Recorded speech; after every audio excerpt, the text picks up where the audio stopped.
Hello guys, how are you doing. So आज की इस वीडियो में हम डिस्कस करने वाले हैं Battle through the Heaven series की आने वाली एक ट्रेलर एंड अपकमिंग सीज़न के बारे में। So guys please stay connected and इस वीडियो को ज़रूर से ही आपको लास्ट तक देखना है। सो गाइस जैसा कि हमें पता है कि बैटल थ्रू दी हेवन नियान फैन 3 बहुत ही जल्दी ब्रॉडकास्ट की जाने वाली है एंड बहुत ही जल्दी यहाँ पे इसके आने वाले कुछ नए एपिसोड भी हमें देखने के लिए मिलेंगे। वैसे तो गाइस इस वीडियो के अंदर हम बात करने वाले हैं इसके ट्रेलर के बारे में जो कि लीक हुआ है एंड इसी के ट्रेलर के ऊपर हम लोग कुछ बात भी करेंगे।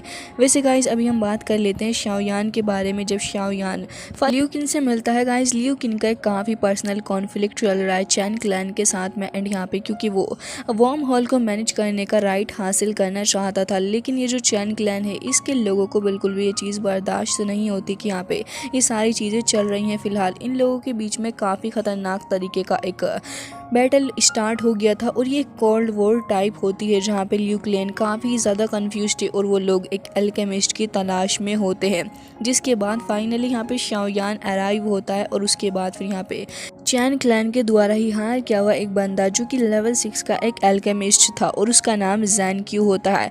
यहाँ पे ये चैन क्लैन के द्वारा ही इनवाइट किया गया था, जिसके बाद यहाँ पे उसकी फाइट शाओयान के साथ में होने वाली थी, लेकिन शाओयान का स्वेग तो गाइस आपको पता ही है। तो फिर यहाँ पर शाओयान की फ़ाइट स्टार्ट होती है उस बंदे के साथ में जहाँ पर शाओयान फॉर्म कर लेता है एक स्पिरिचुअल हैमल जो कि हेवनली फ्लेम के साथ में था, और साथ ही यहाँ पे शाओयान उस बंदे की शील्ड को बहुत ही बुरे तरीके से पीट डालता है। साथ ही यहाँ पे शाओयान उस बंदे को इतना बुरे तरीके से मारता है कि जैन क्यू की हालत बहुत ही ज़्यादा ख़राब हो चुकी थी, जिसके चलते यहाँ पे ये जो चैन क्लैन थी वो जीत जाती है। और साथ ही शाओयान जो था यहाँ पे एल्डर है जो हेवनली बर्निंग फ्लेम के थे वो तुरंत ही उसे शाओयान को अपने साथ में ले जाते हैं और फिर इन लोगों की आपस में बातचीत स्टार्ट हो गई थी, जिसके बाद बर्निंग हेवन फ्लेम के जो एल्डर थे वो शाओयान से काफ़ी कुछ बातचीत करते हैं। लेकिन इसके अलावा शाओयान गाइस इस जगह पे क्यों आया है, क्योंकि शाओयान का एक मेन मकसद चल रहा है जिसको उसे फॉलो करना है। वेल तो गाइस यहाँ पर बर्निंग हेवन फ्लेम यहाँ पे शाओयान एक काफ़ी ज़्यादा पावरफुल मेडिकल एल्केमिस्ट के तौर पे भी आया है, क्योंकि शाओयान एल्केमी के बारे में काफ़ी कुछ तो जानता है। लेकिन गाइस शाओयान का ये जो गोल है इसके बारे में हमें आगे पता चलेगा।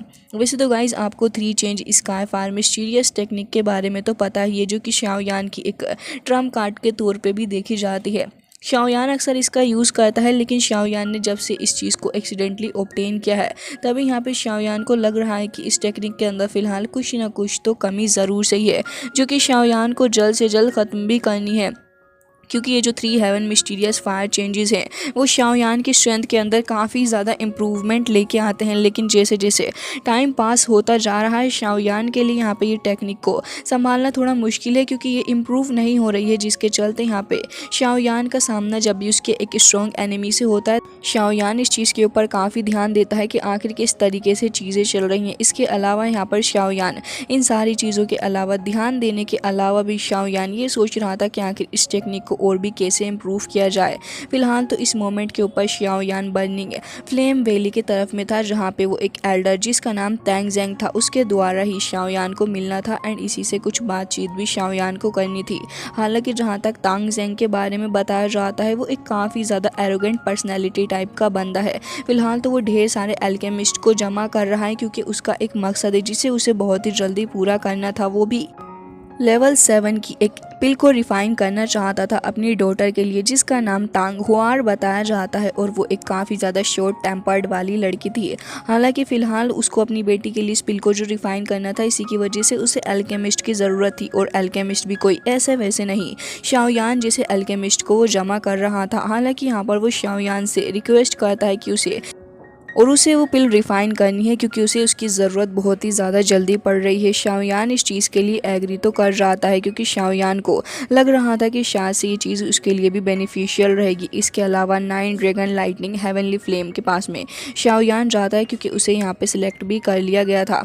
हालांकि शाओयान का यहाँ पे जो मेन काम था वो असल मकसद शाओयान का उसी पिल को रिफ़ाइन करना था, लेकिन इसके अलावा भी शाओयान को इस हेवनली मिस्टीरियस फ्लेम चेंजेस के बारे में भी शाओयान को काफ़ी सारी चीज़ों के बारे में कलेक्ट करना था एंड इसकी फुल इन्फॉर्मेशन भी शाओयान को चाहिए थी, जिसके लिए वो इतने सारे एफर्ट्स भी कर रहा था। हालांकि इसके अलावा शाओयान जैसे इन सारी चीज़ों के अंदर सक्सेसफुल हो जाएगा, शाओयान का मेन मोटो कुछ और ही है।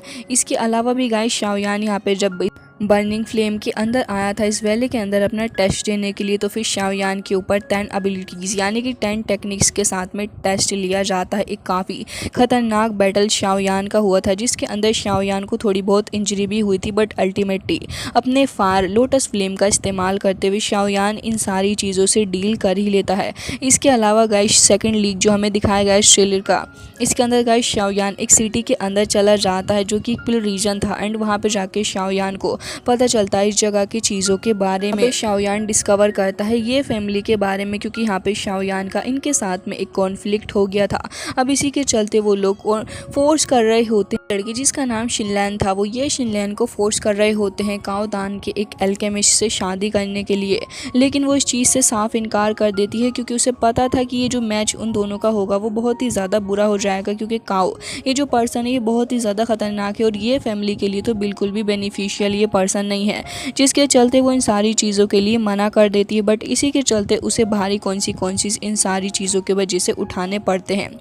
हालांकि यहाँ पे ये जोंग फैमिली है वो यहाँ पे आगे बढ़ के आती है और यहाँ पे शाओयान भी आ गया था, जिसके बाद इनका कॉन्फ्लिक्ट शाओयान के साथ में हो जाता है। एंड यहाँ पे ये जो एल्डर थे जिनका नाम ये एल्डर था, तभी यहाँ पे शाओयान की फाइट हो जाती है क्योंकि शिनलिन शाओयान से हेल्प मांग रही थी। अब शाओयान भला एक लड़की को कैसे मना कर सकता था, तो इसी के चलते शाओयान उसको इन सारी चीज़ों के लिए हाँ कह देता है। फिर एल्डर ये के साथ में फाइट कर रहा था। हालांकि शाओयान उन्हें एक बहुत ही अच्छा सबक सिखाता है, जिसके चलते यहाँ पे उनकी हालत काफ़ी ख़राब हो चुकी थी और वो उस बैटल के अंदर हार भी जाते हैं। ये चीज़ वो एक्सेप्ट ही नहीं कर पा रहे थे कि वो एक लड़के से हार चुके हैं, जो कि उनके लिए काफ़ी ज़्यादा एम्बैरेसिंग चीज़ थी। इसके अलावा गाइज यहाँ पे शाओयान का डीमन पपेट था, उसकी स्ट्रेंथ पहले से और भी ज़्यादा पावरफुल हो गई थी, जिसके चलते ये फैमिली के लोगों को वो सप्रेस कर रहा था। एंड यहाँ पे शाओयान को बहुत ही अच्छा मौका मिल गया था कि स्ट्रेंथ को चेक करने के लिए। और इसके फाइनल लीक में गाइज हमें बताया जाता है कि शाओयान हमारी लिटिल फेरी डॉक्टर को सेव करने वाला है। शाओयान का मैटर जैसे ये फैमिली के साथ में सेटल होता है तो वो तुरंत ही वहाँ से चला गया था, क्योंकि उसे लिटिल फेरी डॉक्टर के बारे में काफ़ी परवाह थी। इसी के चलते शाओयान डिसाइड करता है उसे बचाने की, क्योंकि उसे आइस वेले नाम के किसी लोगों ने हंट डाउन जो कर लिया था। हालांकि शाओयान इन सारी चीज़ों से निकालने के लिए पूरी मेहनत कर रहा था और वो तुरंत ही उन लोगों के पास में चला रहा था और कह रहा था कि अब इन लोगों को एक अच्छा सबक सिखाना होगा। लेकिन गाइज अनएक्सपेक्टेडली यहाँ पे एंट्री हो जाती है प्रोटेक्टर वू की, क्योंकि वो उन लोगों के साथ में पार्टिसिपेट कर लेता है जिनका शाओयान के साथ में रिसेंटली अभी कॉन्फ्लिक्ट वगैरह हुआ है। गाइज यहाँ तक हमें पता है कि शाओयान के पास में उसकी बोन चिलिंग फ्लेम है, तो फिर वो उसी का इस्तेमाल करता है। लेकिन अब जब इन 3 लोगों ने आपस में हाथ मिला लिया है, जिसके चलते अब शाओयान को इन सारी चीज़ों के कॉन्सिक्वेंसेस उठाने पड़ेंगे। गाइज आपको क्या लगता है कि क्या शाओयान इन तीनों ही चीज़ों से एक साथ डील कर सकता है? एक तरफ प्रोटेक्टर वो, साथ ही वो ये क्लैन, एंड इसके अलावा एक पार्टी और भी है जो कि साथ में मिल चुकी है। इसके अलावा गाइज हमें शाओयान के न्यू मॉडल के बारे में भी दिखाया जाता है। उसकी ट्रांसपेरेंट आइज़ होती हैं, ग्रे हेयर्स, क्या ही लुक शाओयान का लग रहा है गाइज। वाकई में एक काफ़ी ज़्यादा फायर लुक शाओयान का देखने के लिए मिल रहा है। एंड मुझे तो लग रहा है कि ये लुक शाओयान का अब तक का बेस्ट लुक होने वाला है, अगर ये उसके न्यू मॉडल का लुक है तो। गाइज आपका इस बारे में क्या कहना है? क्योंकि शाओयान के ग्रे हेयर ऊपर से उसकी ये वाइट आइज़, क्या ही कहना, बहुत ही ज़्यादा उफ लग रहा है शाओयान। आपका इस बारे में क्या कहना है कि प्रोटेक्टर वू के साथ में शाओयान का ये जो प्लॉट होने वाला है ये कितना एक्साइटिंग होगा, और आप लोग इसके लिए एक्साइटेड हो या नहीं वो प्लीज़ कमेंट करके बताइएगा। सो गाइज मिलते हैं आपसे नेक्स्ट वीडियो में, तब तक के लिए bye bye, take care of yourself.